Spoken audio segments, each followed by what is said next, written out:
Nate Robinson is from the Friends of the Bourne Rail Trail. He's sitting right here to my right. And he will be presenting an update on the proposed Bourne cycling and the pedestrian trail from the Bourne Railroad Bridge to North Falmouth. Along with him and presenting with us is also Lev Malikoff from the Cape Cod Commission. So if you would join me in welcoming Lev and Nate here this morning. Thank you. Excellent. Thank you all very much for having me. I want to thank the Council on Aging for having us in this morning to talk about what I believe, what the Friends believe, and it seems like a lot of the community believes is a really compelling, exciting, inspiring project that we have the potential to move forward here in Bourne.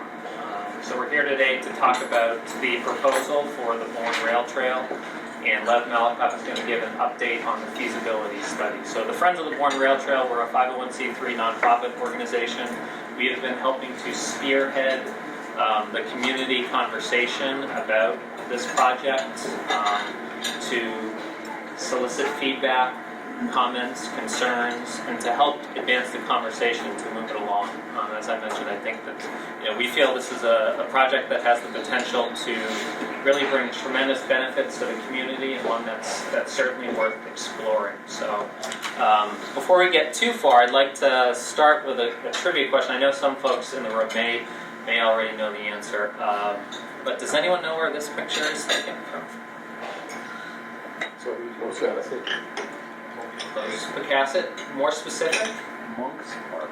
Monk's Park. Monk's Park. Monk's Park. Yeah. So this is what I call a scene from the Bourne Rail Trail, and as you will see throughout the presentation, this corridor, the proposed corridor, passes by some of the most beautiful and the most scenic parts of our community, it's part of what makes this project particularly special and particularly compelling is expanding access to some of the special places in the community. So this is just sort of an overview of what we'll go over today. We'll start with kind of the vision for the project, so the dream, what this project could create for the Upper Cape and for Cape Cod in general, and for Bourne and for Bourne's villages. We'll talk about the planning and the process thus far, so where we are today in the process. We're still very early in the process, but it's a very exciting place to be. We'll talk about the initial community feedback and the response that we've gotten from residents, from the business community. I can tell you that the response has been seemingly very, very overwhelmingly positive, which is a great sign. Obviously, we know that there's a lot of issues. There are a lot of stakeholders to bring to the table to help advance the conversation forward. But it is exciting to see the community response that we've gotten, and I can't tell you how proud I am of the community and how excited they are about this project and how much they've gotten involved in this project already. And then Lev Malikoff is a senior transportation engineer from the Cape Cod Commission, and he is part of the commission team that is actually conducting the feasibility study. And Lev will talk in more detail about what the feasibility study consists of, the timeline on it, and sort of where it will help advance the conversation to the next phase of the project. And then at the end of my brief presentation and then Lev's presentations, we'd love to hear your questions and comments, ideas, thoughts that you might have about the project, how it could help shape the future of the project and make it a reality. So I'll start with the vision for the project, and I think that it's really important to remember that yes, this is a bike path, and yes, this is a walking path, but we really do think about it as much more than a trail. We think that this is really transformative infrastructure investment that could be brought to the community that would bring tremendous benefits, not just for mobility, but also for business owners and many other members of the community. Cape Cod is home to some of the nation's most scenic and well-traveled bike and pedestrian paths, from the Province Lands Bikeway in Provincetown to the Cape Cod Rail Trail that extends from Dennis to the Outer Cape and Wellfleet, These paths help to draw millions of visitors to the Cape each year. But one of the longest and most scenic trails on the Cape is still a work in progress. The Cape Cod Canal Recreation Path spans 6.5 miles from the Sandwich Marina to the railroad bridge in Bourne. And where the path ends at the railroad bridge, a tremendous opportunity awaits.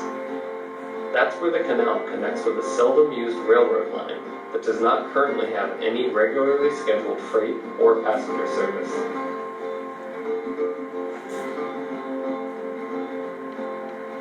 The proposed coastal connector path would follow this railroad line for approximately 6.5 miles through Bourne and into North Falmouth, where it would directly connect with the Shining Sea Bikeway.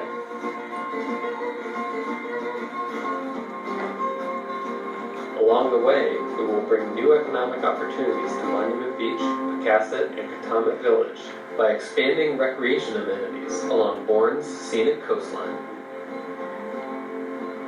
The trail will significantly improve traffic and safety conditions in Bourne by moving cyclists and pedestrians off of Shore Road.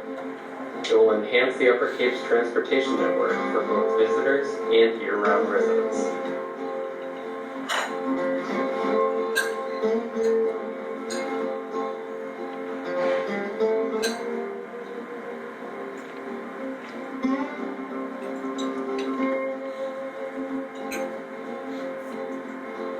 Upon linking with the Shining Sea Bikeway in North Falmouth, the completed path will span 24 miles, creating a world-class recreation amenity on the Upper Cape.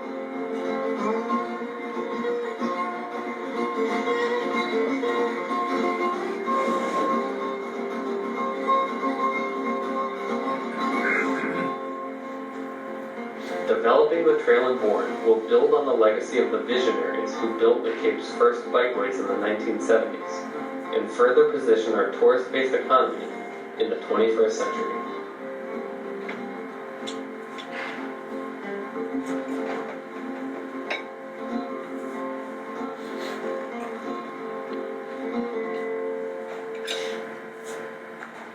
So that's the vision.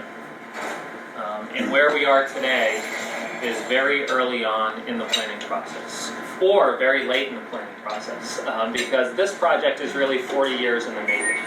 I think it was the late 1960s or early 1970s when two women in Falmouth initially thought of the idea to convert the section of the Woods Hole branch line running up from Woods Hole to a bike path. And they were successful, and it extends now all the way up to 151 in North Falmouth. But the vision has always been to try and connect the path all the way up to the canal to create a world-class amenity on the Upper Cape. So this project, as it's mentioned in the video, it would create 24 miles of uninterrupted path stretching from Sandwich all the way to Woods Hole. The project has been identified in a 2009 study that was done by the Cape Cod National Seashore and the Cape Cod Commission as part of their integrated bicycle plan for across Cape Cod.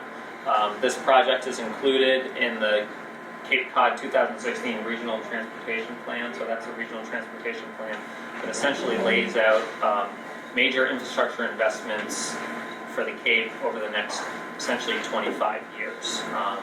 And that's how we got to the process where we are today, which is with the feasibility study. So the Cape Cod Commission, along with regional transportation partners, are conducting the feasibility study. There's not been any commitment of local funds to the project. The funding all comes from regional transportation dollars. And it's a really exciting time that we're actually at this point where we are talking about potentially extending the trail all the way from Falmouth up to the canal. So it's a great time to be in Bourne and to be talking about this project. So part of what we have done as an organization is to try and understand what some of the issues are, what some of the community concerns are about this project. When we presented the video and the feasibility study to the Bourne Transportation Advisory Committee, There were a lot of supportive residents that were in the crowd. The Transportation Advisory Committee voted unanimously to move forward on the project, which is excellent. There's a lot of community support. Since that time, we hosted an open house in May to solicit feedback, and then we also have been out on the trail engaging with folks, both residents and folks who come to use the canal from off Cape. And there's so many people that actually come on the weekends all the time to ride the path. It makes you realize, wow, this really is a regional asset. So I just want to quickly, this is a map from the regional transportation plan that just shows the existing rail lines on the Cape. So the black route here is the Cape Cod line, which comes over the Cape Cod Railroad Bridge, snakes north along the canal before heading east to Yarmouth and then branching off to Hyannis. This is the Woods Hole branch line, the green route right here. So this is the corridor that we're talking about with the study. And then this red line here is the Otis branch. So that's the branch that after it meets up with the Woods Hole branch line, it goes east. It passes the Upper Cape Transfer Station before going out to Joint Base Cape Cod. So as I mentioned, we've done a lot of community outreach. We did an open house. We had a lot of great support. A lot of people came out to learn about the project, which is really exciting. A lot of people are really, really excited, which is tremendous. Following the Transportation Advisory Committee voting to move forward with the project, the Bourne Enterprise wrote an editorial in support of this vision for a Cape-wide bike network, and obviously Bourne as the gateway to Cape Cod sits at the center of sort of making this a reality with this project. We've had tremendous support from the business community, so I'm not sure how many folks live in the Grey Gables, Bourne Village, or Percasset area, but you may have noticed that there's new ownership at Grey Gables Market that is breathing new life into the town. They're a great young family, the Salomonis, and they've been hugely supportive of this project. Their stores kind of become an informal hub to learn about the project. The gentleman on the right is a local artist who did these beautiful postcards for us for the project. And then this is us getting out on the trail. So we've been going out on weekends. We have teams of volunteers that are donating hours of their time to go out and help spread the word, to let people know that this project exists, the opportunity exists.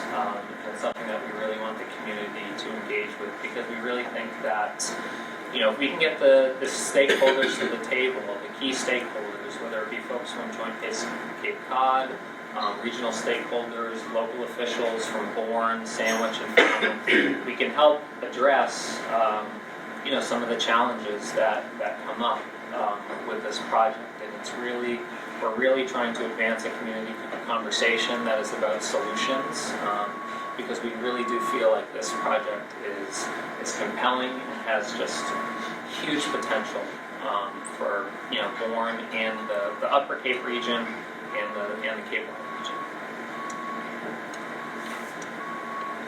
This is an email that we got last night, and I'll just let folks read it, and then I will transition to having Lev talk about the feasibility study. But I think that this email is sort of emblematic of a lot of the feedback that we've gotten from folks, which is, when is this going to happen? You can't make this project happen fast enough. We're so excited about this project because we do think the benefits are cross-cutting. We think that it's economic development. We think it's pedestrian and cycling safety. We think it's quality of life. We think it's health and fitness, being able to walk to places. I mean, you could walk from Bourne Village to Monument Beach on a completely safe trail. And we think that that's a very compelling vision, and a vision that is really capturing people's imagination. So with that, I'm going to turn it over to Lev.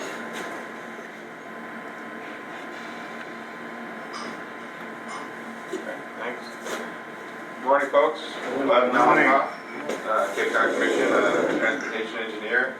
and an opportunistic bicycle commuter myself. I live and work in the town of Barnstable, so unfortunately I don't have a rail trail there, so this is a great inspiration for our overall network.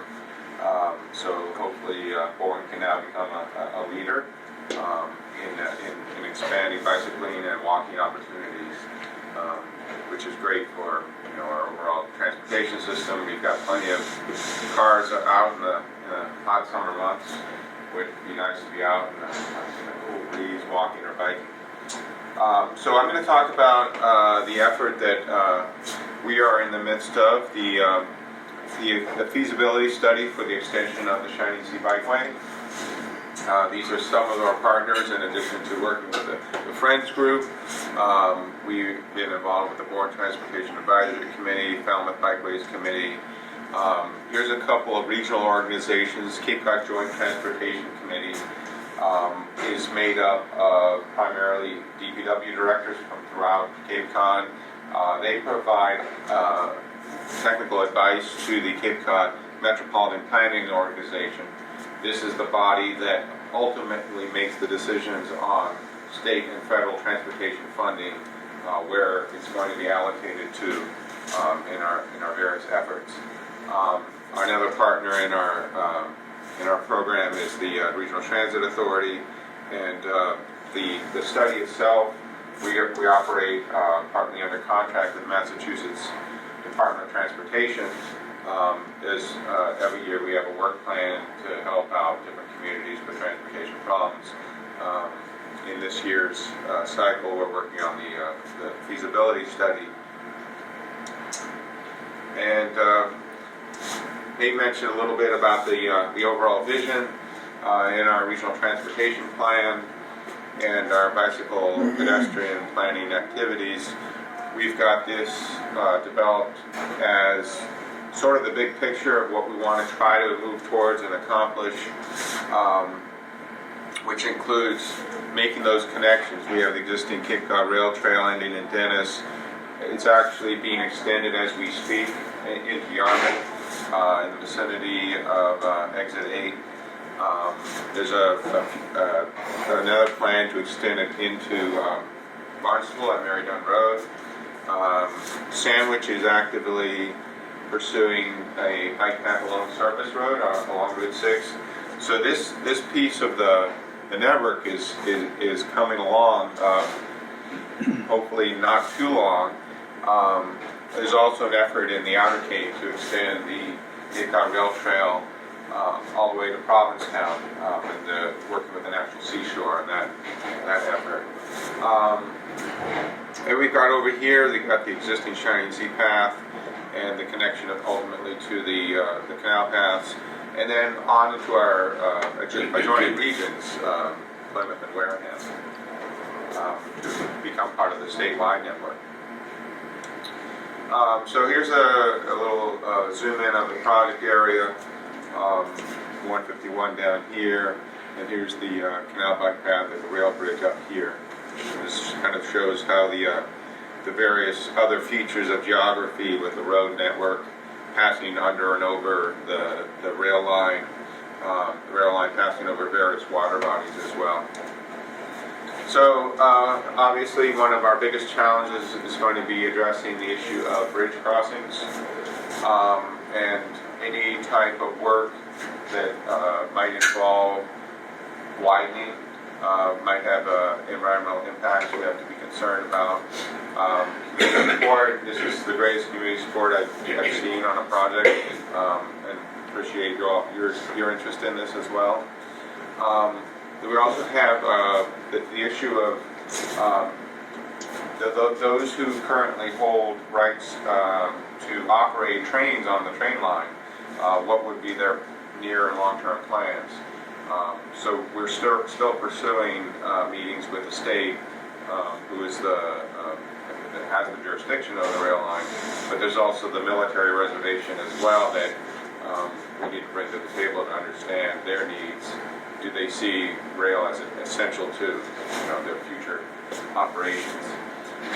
So ultimately what that means is this feasibility study is going to be looking at two different general plans. One would be if the rail line is no longer going to be active and needed, obviously that would be the preferable alternative, because you wouldn't have to deal with adding bridge structure and also the widening, setting a path beside the rail, which is the other choice that we have to look at. If the rail has to be maintained, what would be the issues, and what are the issues involved with constructing a path adjacent to the rail? And that probably involves a fence, might involve new structures. There may be some cases where we can use the existing abutments on some of the bridges. As I understand the history, long ago there were two tracks back in the 30s. One of the tracks was taken away because the use of trains was declining as automobiles were becoming ascendant. So in those cases, maybe there's some structural opportunity to build on that adjacent part of the bridge abutments. We are in the midst, as I speak, of collecting traffic data on many of the crossroads that pass under, over, or approach the rail line. What I've done here is just made a list for people to try to understand what we're looking at. There's a total of 21 road and water crossings of the rail line, as these two locations in Falmouth, and then the 19 down here in the town of Bourne. These little symbols represent the type of crossing we need to look at. Route 151 is an at-grade cross, that's this plus symbol, in which there are a total of 10 at-grade crossings, and we're doing traffic counts on most of those routes. You're probably familiar with the rubber tubes across the road. There's a little recording box that's connected to those, so that's counting all the cars going back and forth all day and all night. These upward arrows represent the locations where the rail goes over a feature, over a roadway or over a water body. There are a total of 9 of those. So that would be, again, that question is, can we put a bicycle pedestrian path on top of one of those bridge structures or adjacent to it? And then there are a couple where the rail actually passes underneath a roadway. Those probably won't be as big an issue, since there seems to be room generally for some kind of facility adjacent to those.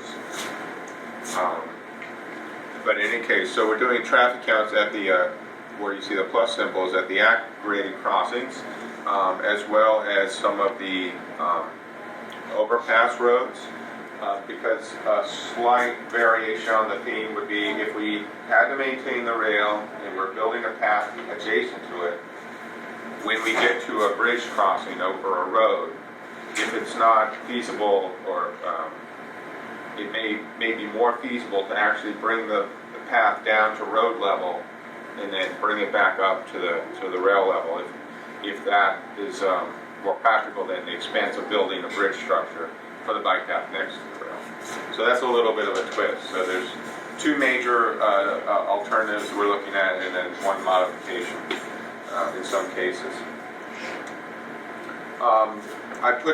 We put together a schematic to help people visualize all the different things that we're concerned with along the corridor. And invite you all, after our discussion, to take a look at the map that I've placed on the wall, which is a little easier to read than what you see right here on the screen. But let me just sort of walk through what's on this. There's 3 sections on the graphic.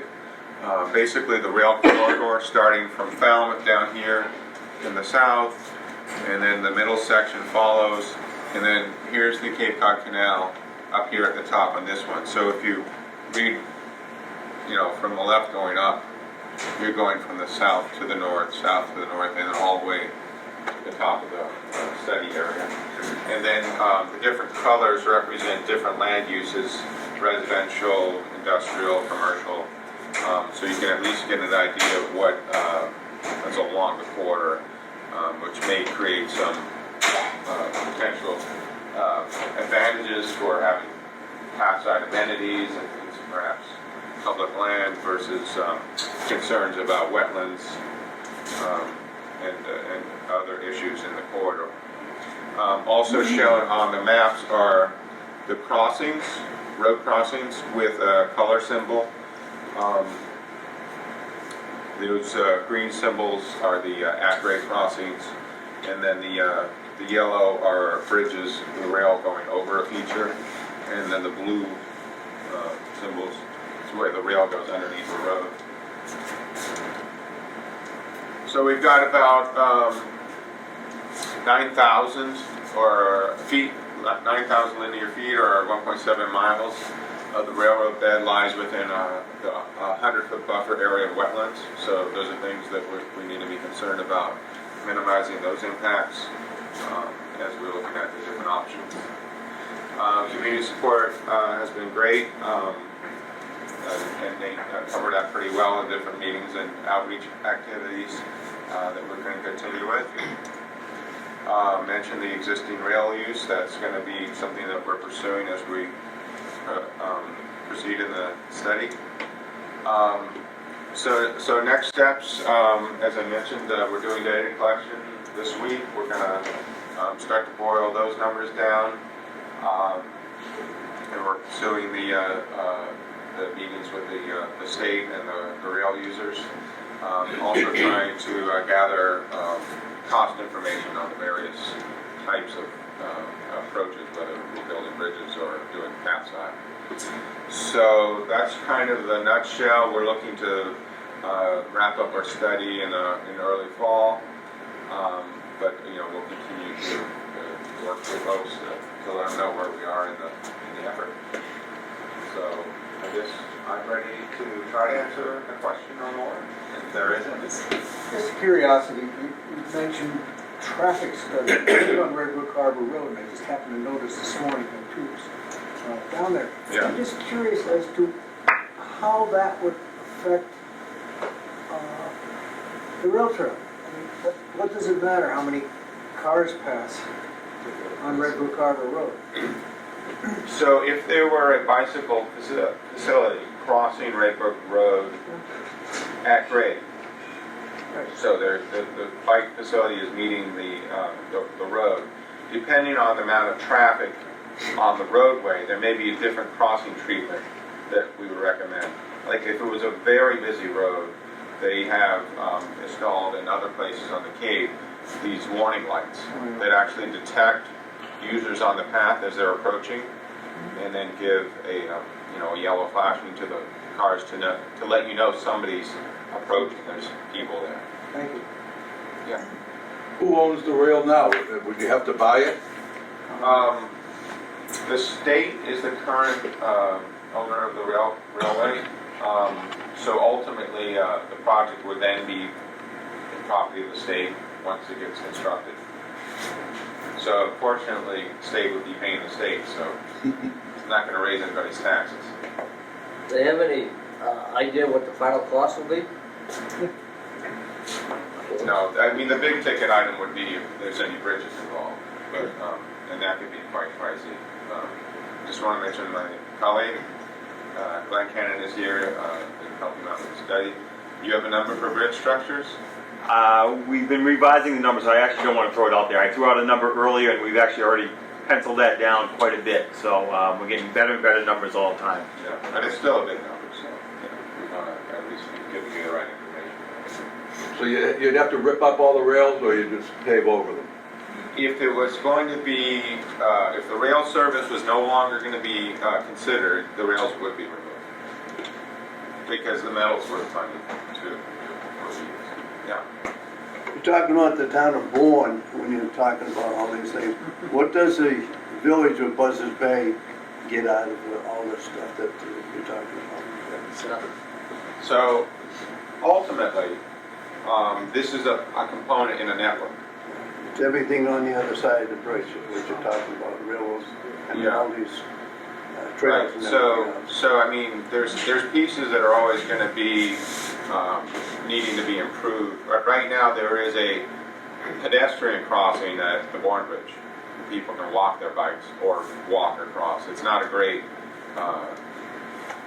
facility for that, but, it's there, it's available.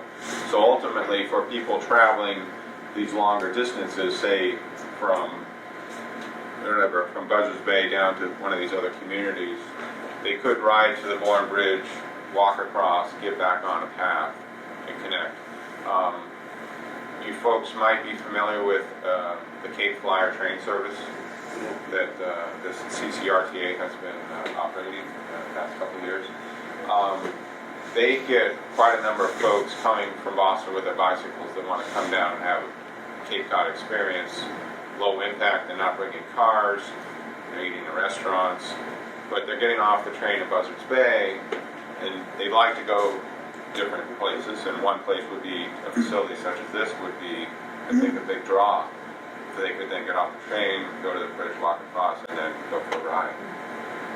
Yeah, I think that if we were to extend the rail and extend the trail, and we would have the 24 miles of connectivity on the Upper Cape, I think, it would become a much stronger draw for tourism. So I think that you'd have a lot more people that are in the community, whether they're on that side of the bridge or whether they're on this side of the bridge. I think there's going to be a lot more that are coming through to access what we really feel is a world-class amenity.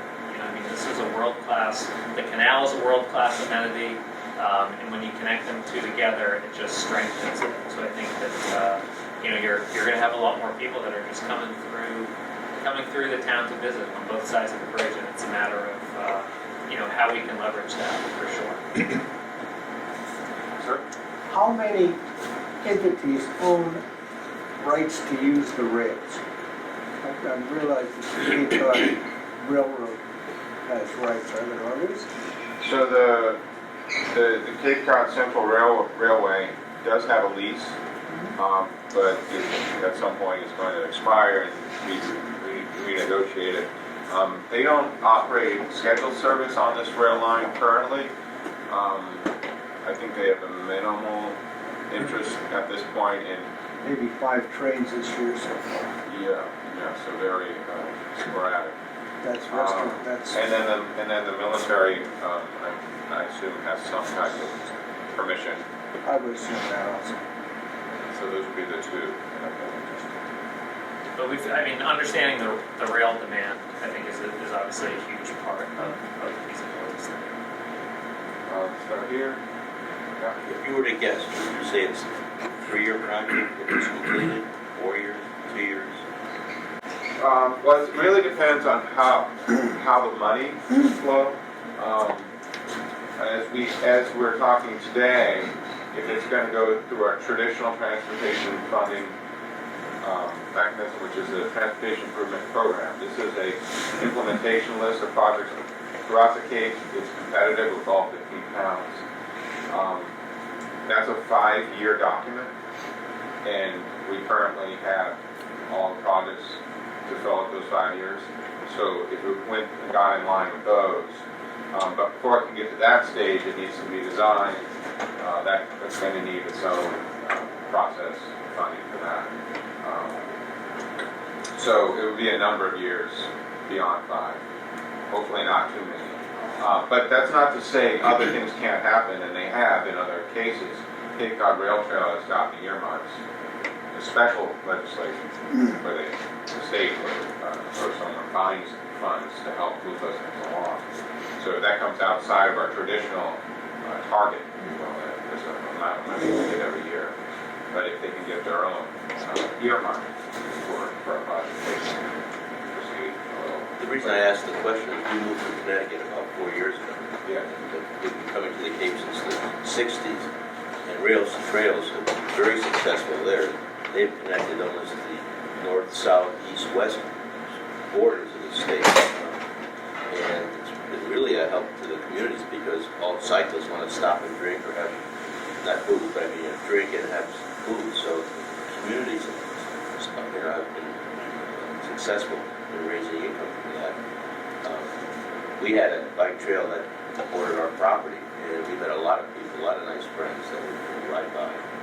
So, I think it's a great project. But I mean, going back to sort of the timing of it, I would imagine what's nice about this project is that you have paths on either end, so there's likely going to be some phasing.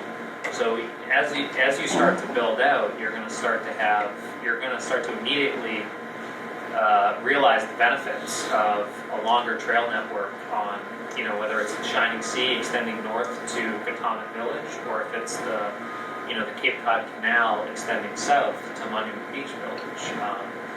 The benefits with each phase of the project are very significant in terms of connectivity and expanded access and economic development. We have some questions over here still. How far away from North Falmouth to where the oldest connection is? What's the differential in there? They're very close together. It's pretty much there. Well, So this is, it's hard to see, but this is the rail to the base, Yeah, and it comes onto Route 151. so it starts down. And I here. believe it's under 28 too, right? And then it has a curve here and joins there. So It's not very far. So actually the existing path that exists now at 151 is beside the rail for a short section. okay. there's a portion where there's a fence, and the rail is on the other side of the fence on the Shining Sea as it goes south. So it wouldn't be going to the base, No. the new trail? No, if the rail line is no longer needed, this portion of rail becomes an opportunity for other plans, which is some of the east-west connectivity from North Falmouth to Mashpee. Because right now, if you want to travel from this area over to the Mashpee area, you can ride or walk on Route 151, but that's really no fun. I just want to say, hurry along, let's go. Great, that's what we like to hear. We have, I'm going to pass along postcards which has information about the project on the back. Our organization does have a website. We would love to have volunteers, folks that are interested. If you're on email, please sign up for our email list to stay updated on the project, because as it moves along, there will be more public meetings to learn more about it, and we really do feel that having folks at the table early is really critical to the success of being able to move this project forward.